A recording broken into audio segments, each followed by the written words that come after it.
Hello, and welcome to People of the Pod, brought to you by American Jewish Committee. Each week, we take you beyond the headlines to help you understand what they all mean for America, Israel, and the Jewish people. I'm your host, Manya Brashear-Pashman.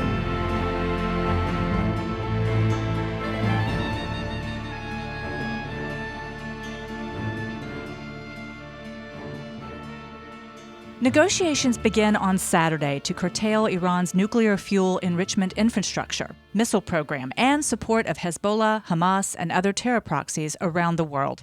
U.S. Special Envoy to the Middle East, Steve Witkoff, will shepherd the talks. At the same time, he's handling discussions around Gaza and Ukraine.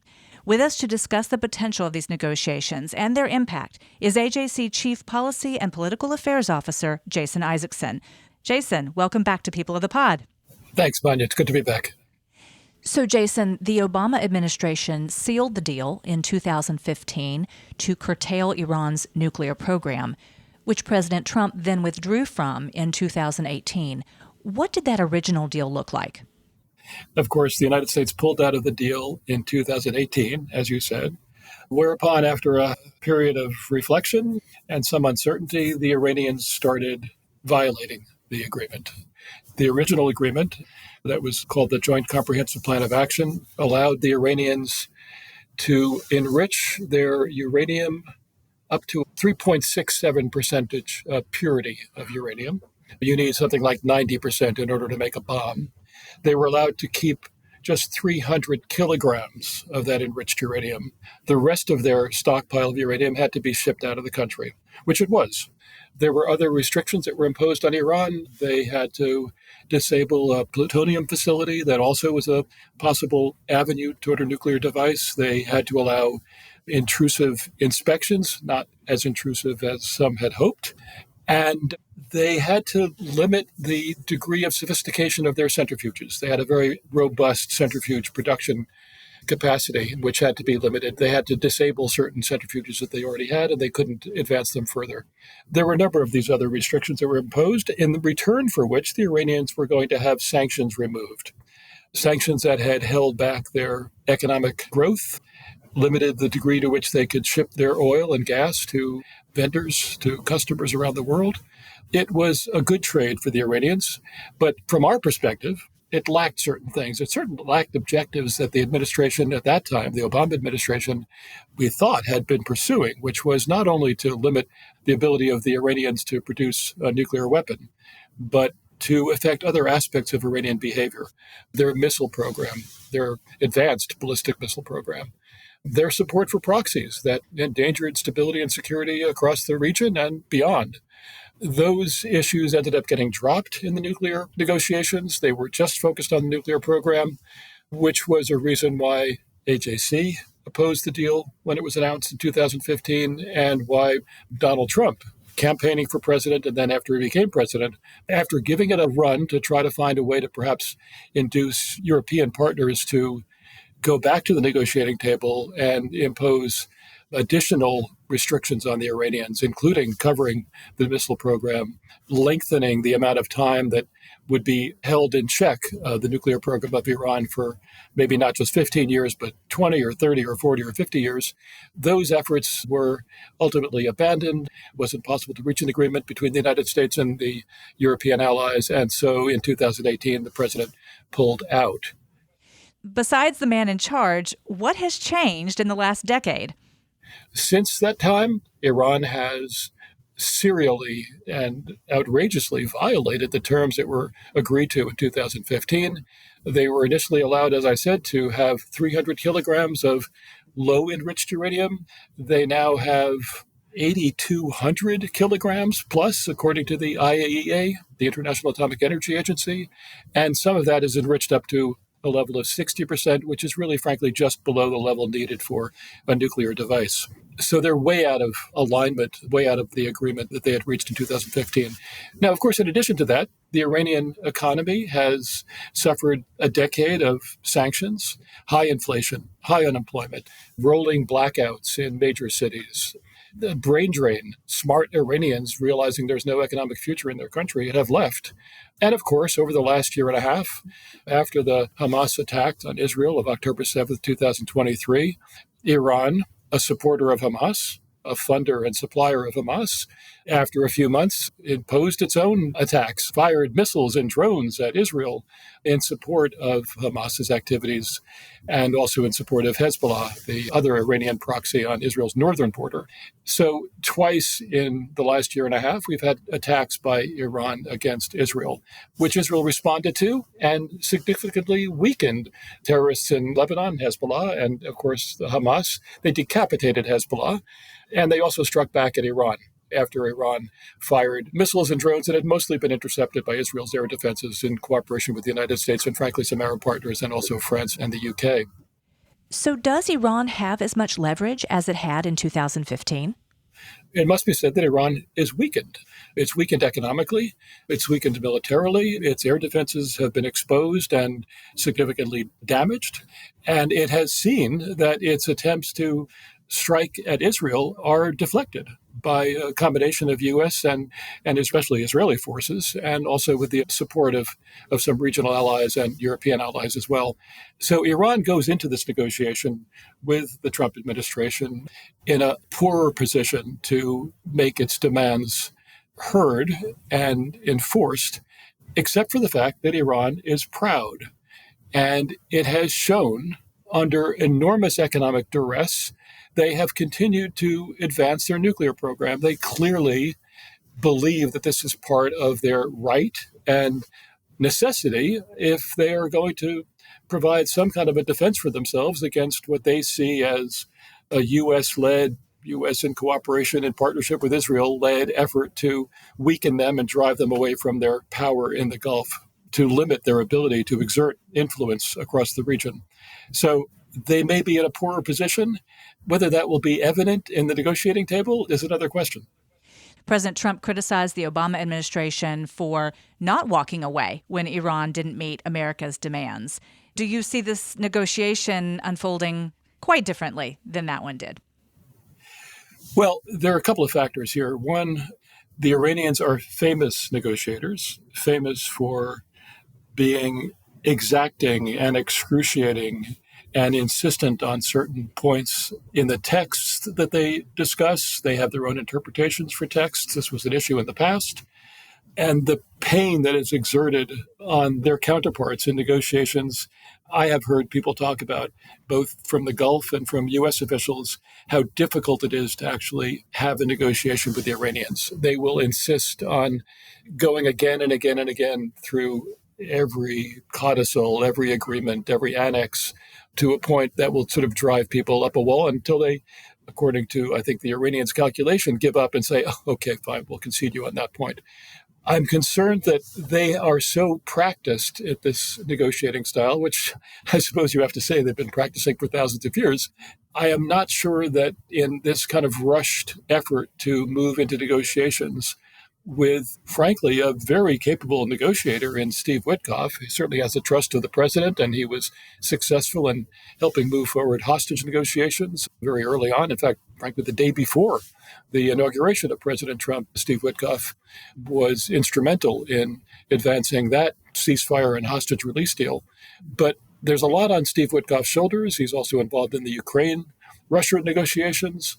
He is not, and I'm sure he would say this himself, an expert on the Iranian nuclear file and all the details of nuclear enrichment and the capabilities of the Iranians to deceive their negotiators. So I am hopeful that we will have something to celebrate after these negotiations get off the ground. But I think it's also fair to say that it's with some trepidation that we look ahead to the possibility of sitting down with practiced negotiators who have been doing this for decades. Is there a sense of urgency here? I mean, how long do you anticipate these negotiations taking? Frankly, the negotiation over the Joint Comprehensive Plan of Action took something like 2 years. We had a preliminary agreement in 2014, the final agreement in 2015. Then the Biden administration, after the Trump administration pulled out of the deal, when the Biden administration came in 2021, there was an effort for about 2 years to go back to the negotiating table with the Iranians. Very complicated, very difficult, ultimately unsuccessful. It is not easy to negotiate with these guys. I'm hopeful that this administration have taken lessons from the experience of the past, have experts around them who know the Iranian file, who have actually sat across the table from Iranians and can work with them to a successful conclusion. The other issue that must be put on the table here is that come October, one key point of leverage in this entire process, the ability to snap back the United Nations sanctions that were put in place years ago and that were then suspended when the Joint Comprehensive Plan of Action took effect with the support of the United Nations, the ability to snap back those very heavy UN sanctions, which don't only apply to oil, the energy sector applies to transportation and banking and other aspects of Iranian behavior, would really be crippling sanctions. The ability to snap those back, put those back in place, will expire on October 18th of this year, which means that we have just a few months to come up with some kind of agreement with Iran that is better than what we had in 2015. If we don't, all bets are off. Then we're back to a place where we have lost the ability to have the entire international community, all UN member states, comply with a renewed set of sanctions. And then it'll be a whole process of trying to get other countries on board if we're going to try to exert maximum pressure. Really maximum pressure. That means not just U.S. pressure, but maximum pressure applied by the international community at large. We're going to lose that if we don't reach some kind of an agreement or snapback before October 18th. So the clock is ticking. The pressure is on. Well, certainly the scope of what the Trump administration is pursuing with Iran is much broader. The Obama-era agreement, for example, limited Iran's stockpiles of nuclear material. The Trump administration wants to take it all apart, completely dismantle the country's nuclear infrastructure, dismantle its missile program, its longtime support for Hamas and Hezbollah. Certainly that's what everyone wants, but is it realistic? What we've heard from President Trump and from Mike Waltz, the National Security Advisor, and Secretary Rubio, others who have commented on this in recent days, they are insisting that the Iranians fully dismantle, in the words of the National Security Advisor, their ability to enrich the uranium, to have the stockpile necessary for an eventual nuclear bomb. Countries can have a nuclear program, but they don't have to enrich their own uranium. They can buy uranium for their nuclear reactors for energy purposes and research and medical purposes. The Iranians want the full nuclear cycle. They basically got that in the negotiations a decade ago. This administration clearly wants to remove that ability for the Iranians. That's going to be a very hard thing to sell to the Iranians. And in addition to that, the administration has made it clear that preventing the Iranians from advancing a military nuclear program is just one of their objectives. It's a main objective, but the other objectives are eliminating their ability to advance their ballistic missile program, which was really designed for the sole purpose of being able to carry a nuclear warhead to Europe, to the United States, to Israel, other neighbors, other enemies of the Iranians. And then also very clearly that this administration wants to negotiate an end to Iranian support for its proxy network, for the militias in Iraq and Syria, used to be in Syria, for Hezbollah, for Hamas, for other terrorist groups. That's a very tall order. You're basically saying, Iran, get down on your knees and give up all of the weapons that you have assiduously assembled over the last decades to protect yourself against the depredations of the horrible West and of your longtime neighbors who have maybe some designs on your territory, you might think. And they're not going to do that. So it's going to be very difficult. We have sanctions. We have influence. We have pressure that we can put on the Iranians. And there are 2 aircraft carrier battle groups that are stationed not very far away that will exert military pressure on the Iranians. So very complicated negotiations, a lot of assets, a lot of equities at play here. I wish the administration well. It will be a very difficult road to get the Iranians to cede ground on all of these points. It is hard to believe that a hostile country, especially that supports terrorism around the world, would agree to become essentially defenseless. But there is a history of it, right? I mean, in the early aughts, Libya, they agreed to dismantle their nuclear program under the Bush administration in 2003. Could something similar happen here? Or does the United States just not have that same leverage? Look, we've heard the reference to Libya. In fact, it was made by the administration just in recent days as well. And yes, it's true that in 2003, the Libyans did relinquish their nuclear weapons program. There were, I think, 10 sites across Libya that international inspectors were allowed to visit and dismantle the program that had been going on for a number of years. But then, of course, we all know, 8 years later, Muammar Gaddafi was toppled, was overthrown and hunted down and later killed. Another example, in 1994 is the Budapest Memorandum, in which Ukraine and Belarus and Kazakhstan gave up their nuclear weapons that were part of the arsenals that had been kept there by the former Soviet Union, relinquished those weapons. Those warheads were sent back to Russia. It was a very complicated negotiation. The United States and the United Kingdom and Russia all agreed at that time, 1994, that they would never attack Ukraine and Belarus and Kazakhstan. They would not use military force. They would not use economic coercion unless in acts of self-defense. But the agreement, very controversial in Ukraine at the time, to give up what had been the world's third largest nuclear stockpile, was relying on these assurances from the West that they would not be attacked if they gave up their nuclear deterrent and turned it back to now what was Russia, which was the seat of power of the Soviet Union. 2 decades later, Russia comes along and annexes Crimea and attacks in the Donbass region of eastern Ukraine. And now, of course, here we are a decade after that, where Russia is seizing a significant portion of Ukrainian territory and killing thousands of Ukrainians. So the lesson, yes, is that you can negotiate away a nuclear program. But the other lesson that follows from that is, yes, you can negotiate it away and you can find yourself facing terrible dangers, having lost that deterrent capacity. Okay, so the U.S. did previously hammer out a deal in 2015. Are there any details of that deal that are worth bringing back to the table, or is the Trump administration starting from scratch? Well, look, if they're able to, in these negotiations, come to an agreement on the dismantling, really the destruction of the capacity of the Iranians to, with any centrifuges, advanced or otherwise, to enrich uranium, to create a stockpile from which they could later secretly advance a military nuclear program. If that's what we agree to, there have to be very comprehensive and intrusive and unannounced inspections by the IAEA, perhaps by other national agencies as well. If the Iranians could agree to that, the United States overseeing the destruction of these facilities, that would pick up on sort of the inspection aspect of the 2015 agreement and go, of course, significantly farther. If they're able to provide other assurances on other research facilities that the Iranians have, making sure that any research is unearthed, is exposed, is destroyed, ceases to present the possibility that the Iranians could actually advance a military nuclear program. If all of those steps could be put in place, which again would be taking what happened in 2015 in JCPOA and just magnifying it, intensifying it way beyond what was possible to negotiate at that time, according to those who tried very hard to negotiate a stronger agreement, but were left with what they actually were able to accomplish in 2015.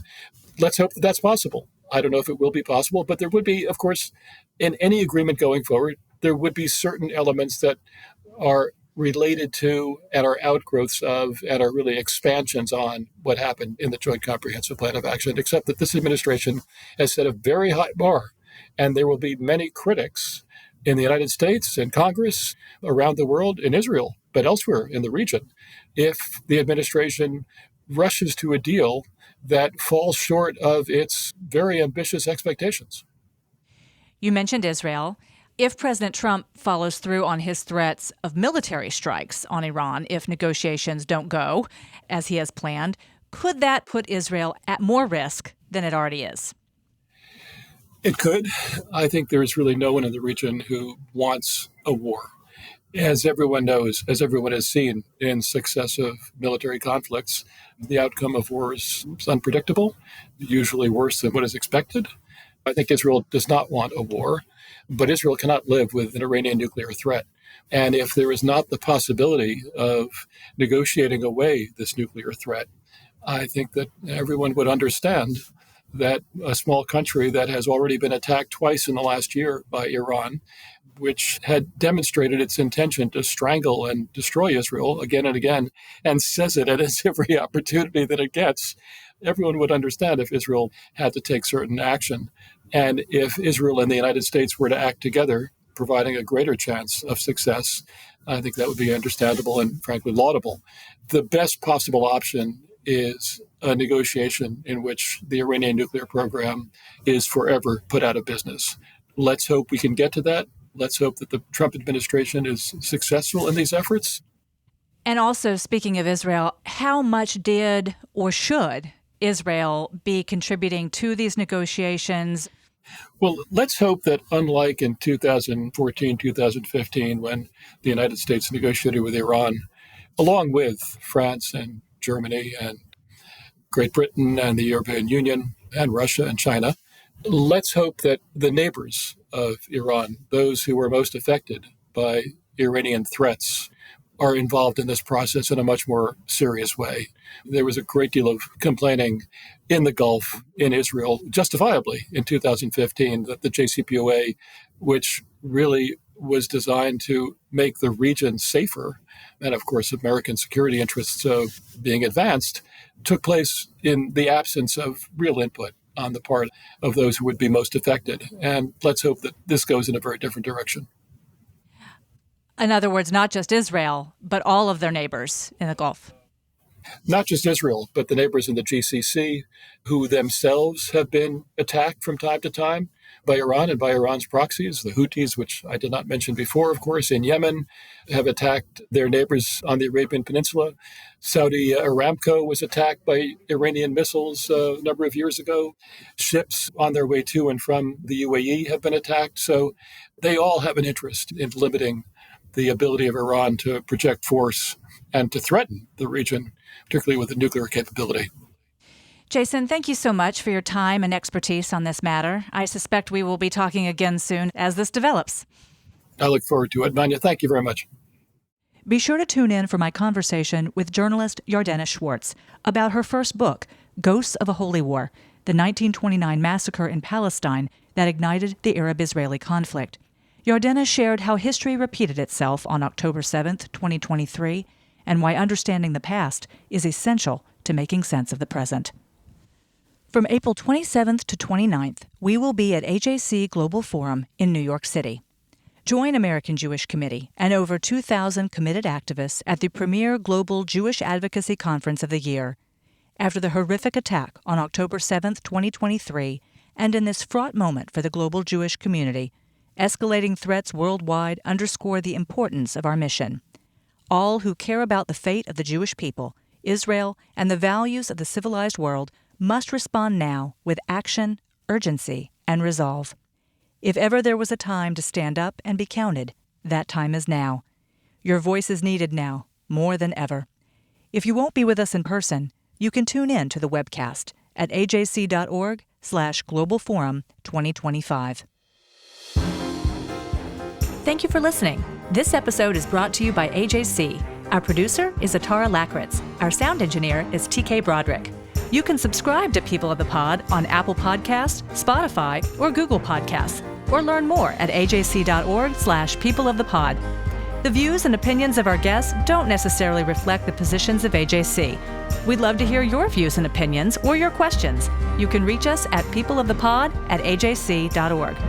If you've enjoyed this episode, please be sure to tell your friends, tag us on social media with #PeopleOfThePod, and hop on to Apple Podcasts to rate us and write a review to help more listeners find us. Tune in next week for another episode of People of the Pod.